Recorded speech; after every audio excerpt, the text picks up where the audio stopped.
What is up, YouTube? Matt McKeever here, sitting down with Jon Kepler. We're in for a treat today. He's one of Owen Sounds' largest landlords, and we're going to be talking today about kind of handing off your portfolio to a property manager. Just to kind of give the audience a size of the scope, how many tenants would you have in your portfolio? In total, probably in the 160, 180 range. So a lot of moving parts in any given day. Yeah. Is there a certain part of the business that was like hardest to hand off? Like, was it rent collection or fielding evictions? We have basically one amalgamated banking system for reviewing all that. So while it seems like there are these moving parts, and there are these moving parts, he's getting in his vehicle and driving around. Yeah. I am sitting on my laptop hitting refresh and I'm seeing it come in. Nice, love it.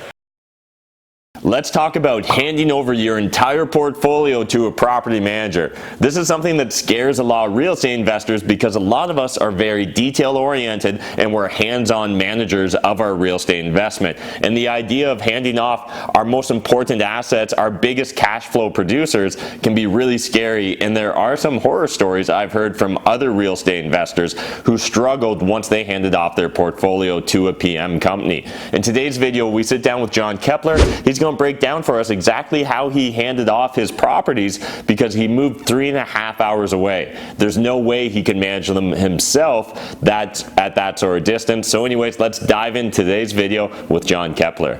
What is up, YouTube? Matt McKeever here, sitting down with Jon Kepler. We're in for a treat today. You guys probably recognize Jon from some previous videos we shot back in 2017 and 2018. He's one of Owen Sounds' largest landlords, and we're going to be talking today about kind of handing off your portfolio to a property manager.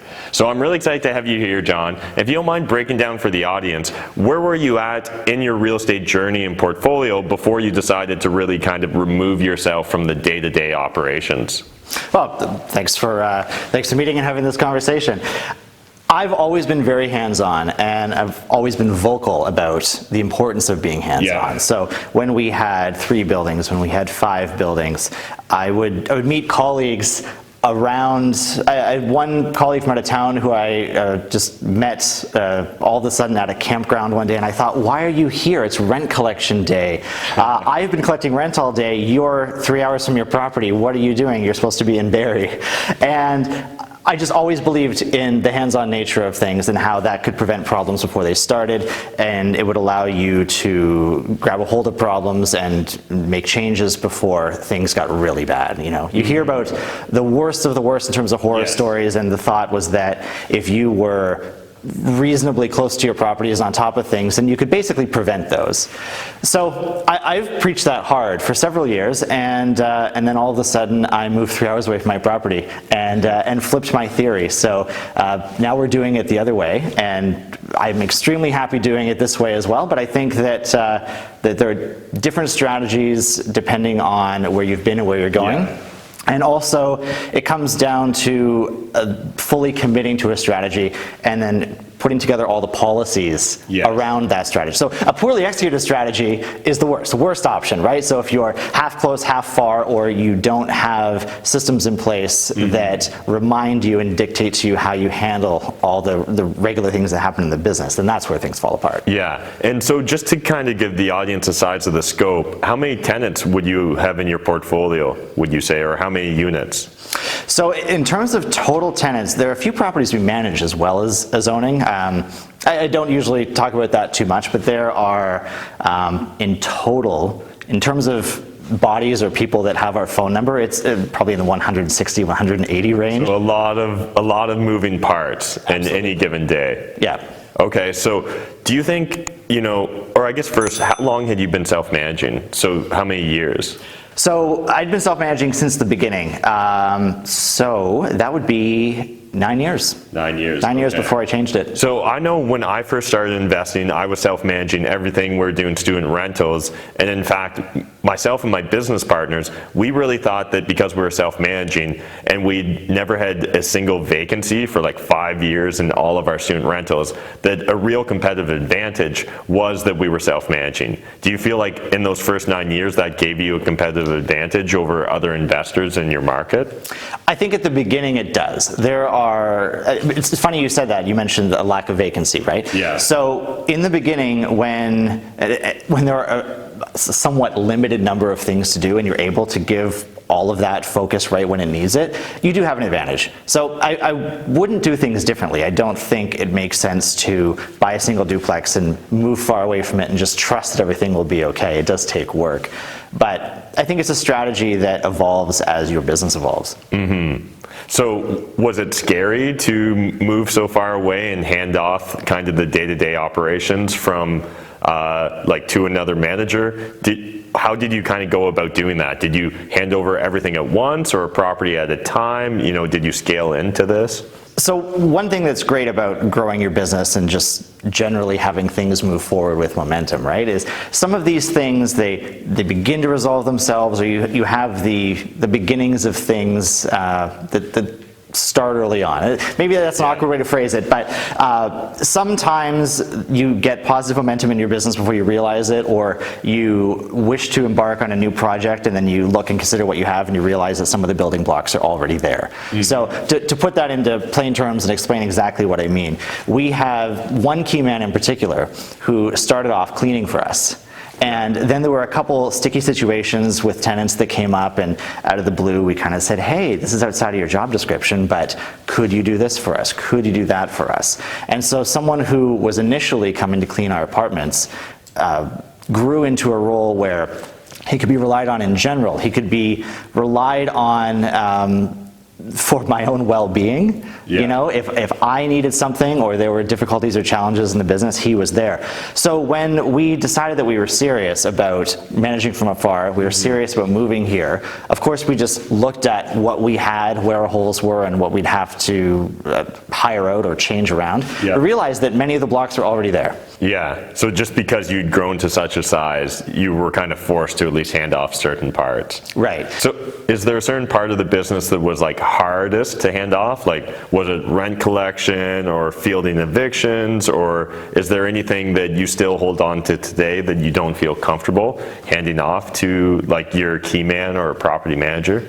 So I'm a micromanager by nature. In a sense, it's always difficult to hand off anything. I still deal with much of the day-to-day communication with tenants. One thing I might have mentioned in previous videos is we're almost exclusively text and email. Mm-hmm. There have also been a couple of interesting things that have happened in the Ontario market. I understand maybe for viewers in the United States or somewhere else this isn't quite as relevant, but the standard lease has allowed us to kind of move people in a certain direction that we didn't expect. So, for example, in the standard lease, they ask you for contact information. They ask you how rent is to be paid, and they ask everyone to put down email addresses and phone numbers for communication. I mean, of course, we've always had contact information in leases, but it's just delineated in this specific way. So now we point to tenants and we say, this is the email address, this is the number you text. We can write text right in the lease. And in terms of rent payments, it's e-transfers. Yeah. So when I started, when we had our first couple of buildings, people could phone us. Now they usually don't. People could decide they wanted to pay with cash. Mm-hmm. We don't suggest that as an option at this point. And some of those things, just because of the changing landscape, they're better for managing from afar. They're things that can be managed through a cell phone rather than in person on the front porch. Yeah. And so just because you brought it up, I know I'm going to get questions. You know, if a tenant does want to pay cash, how do you handle that situation when you're not necessarily going to be the one receiving the money? So we do have someone who's capable of doing cash pickups. We try our best to accommodate. Ontario obviously wants to put some pressure on landlords to accommodate tenants when they need it in certain ways, and that's maybe its own video. But if we take over a building that has an existing tenant and it's a senior citizen who's paid cash for 40 years and they wish to continue paying cash, we accommodate them. I'm interested to hear in the comments if people think that that's a good idea or a bad idea. We try to be nice to people. We try to understand if people have limitations. But generally speaking, the majority of our portfolio is e-transfers, and we just have our key man who's able to do certain things like the odd cash pickup when necessary, just to make everything run smoothly. And so is he just writing out like a physical receipt at time of like collection, or how does that process work? So he's capable of writing out physical receipts. Some people want the receipt right on the spot. They can also get digital receipts or receipts that are accumulated at the end of a year for tax purposes. They can do that through us and kind of through our administrative system. In terms of collecting and depositing, he takes the cash, puts it right into the bank in an account we've set up ahead of time. And then again, in an attempt to accommodate and make everyone happy, we have a couple of situations where tenants will do their own cash deposits at the bank. Okay. So that kind of makes it nice, clean, especially if they're doing their own deposits. There's really no risk of, I gave him the money and he's saying he doesn't have the money. Exactly, yeah. He's able to write out receipts right on the spot for that. He can send me those records. And I suppose one other thing is, though we have of cash coming in, I suppose, two different ways, like cash pickups going to the key man, going to the bank, and then tenants putting it into the bank. We have basically one amalgamated banking system for reviewing all that. So while it seems like there are these moving parts, and there are these moving parts. He's getting in his vehicle and driving around. I am sitting on my laptop hitting refresh and I'm seeing it come in. Nice, love it. So the way you kind of found your key man or property manager was organically. He started off as a cleaner and kind of grew his roles and responsibilities over time. For the audience that maybe doesn't have a cleaner or a person that they can kind of groom into that position, what sort of suggestions or recommendations would you make towards finding an ideal candidate? Well, I know this isn't helpful for everybody, but I think you should start early. I've done well by putting things in place before I really need it, and frankly, just trying to move forward in general. Maybe you don't think you need a property manager today, and you might think that you're busy and therefore you don't need to look for a property manager. It's worth spending a few minutes a week or a few minutes a month just kind of looking for a property manager anyway. It doesn't hurt to send out an email. It doesn't hurt to identify someone that you think is interesting or could work for you, and then have coffee, even if you're not quite sure what their role would be, or you don't have delineated or designated a role in mind.